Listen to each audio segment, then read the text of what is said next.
Olá, seja muito bem-vindo de volta. Na aula de hoje a gente vai falar sobre documentos psicológicos e a gente vai começar sobre um que é muito importante e que as pessoas tendem a confundir um pouquinho com o outro que a gente vai falar no futuro. Vamos lá?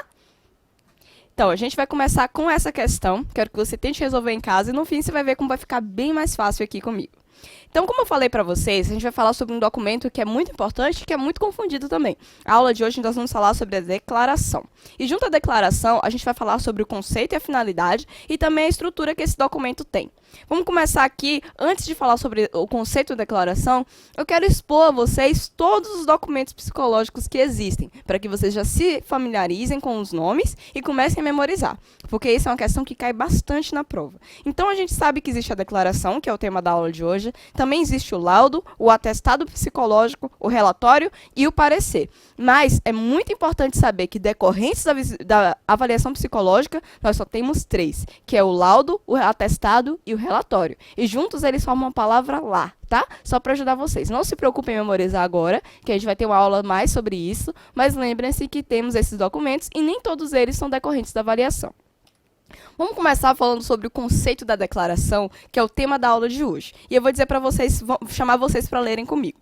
É um documento que visa informar a ocorrência de fatos ou situações objetivas relacionadas ao atendimento psicológico. Então, aqui a gente tem uma questão bem importante e também delimitante desse tipo de documento. Primeiro, é que é um documento que tem o objetivo principal de informar a respeito de alguma coisa. E o que é essa coisa? É justamente fatos e situações objetivas que são relacionadas ao atendimento psicológico. Então, esse é o que a gente chama do escopo do documento e é isso a que a gente deve se ater ao fazer qualquer tipo de declaração voltada para um atendimento psicológico. Tá? Com isso, a gente tem algumas finalidades específicas que a declaração deve seguir e deve se ater também. Então, a declaração tem a finalidade de declarar a respeito de comparecimentos ou do atendido ou do seu acompanhante, sobre o acompanhamento psicológico do atendido, e também informações sobre as condições de atendimento, seja tempo de acompanhamento, dias e horários. Então, são 3 coisas, basicamente, que a declaração se volta a falar sobre, se volta a informar sobre, que é basicamente os comparecimentos, o acompanhamento psicológico e também informações a respeito das condições de atendimento, tá? Então, nada além disso, a declaração deve falar sobre. O objetivo dela é falar sobre esses pontos aqui. A finalidade é bem delimitada, tá bom? Com isso, tem uma coisa bastante importante que eu quero lembrar a vocês. A declaração é bastante diferente do parecer e também do atestado psicológico. Tem gente que se confunde entre eles, mas é muito importante lembrar que na declaração nós não citamos nenhum tipo de sintomas e também não falamos sobre nenhum tipo de estado psicológico. É muito importante lembrar que a declaração, assim como eu falei, tem a finalidade bem delimitada, tem um objetivo bem delimitado, que é informar sobre aquelas situações que eu falei para vocês anteriormente. Então, nós não incluímos esses 2 pontos, que são sintomas ou estados psicológicos do atendido, tá bom?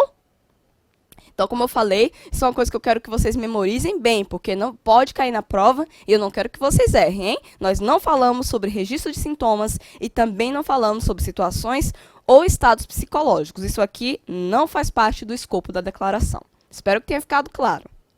Então, agora a gente vai falar um pouquinho sobre a estrutura que a declaração tem. Então, a declaração ela deve ser emitida em papel timbrado e também deve apresentar na subscrição do documento o quê?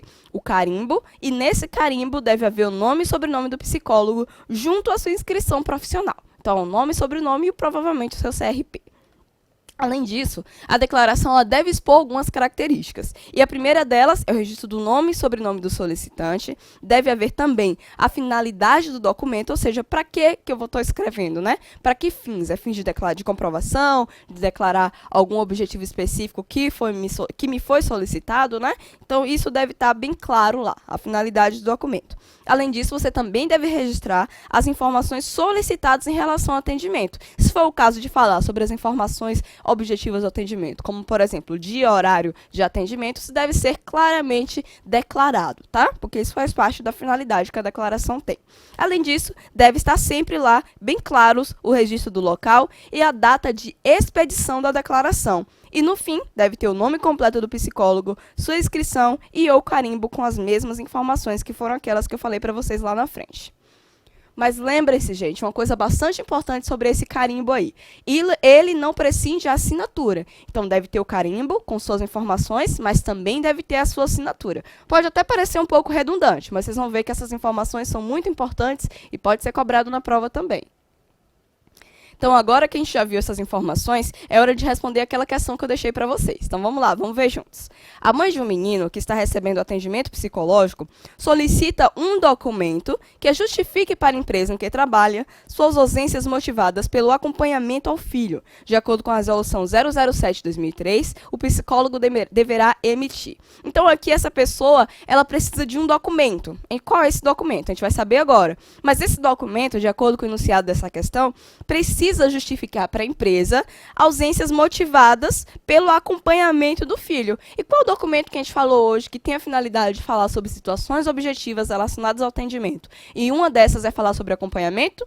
Se você falou daí, declaração, você está certíssima, porque a declaração é o documento correto que essa pessoa precisa. Ela acompanhou o filho numa consulta psicológica e precisa justificar que aonde ela estava foi nesse acompanhamento. Então, o documento correto, nesse caso, é sim a declaração. Vamos fazer mais uma questão.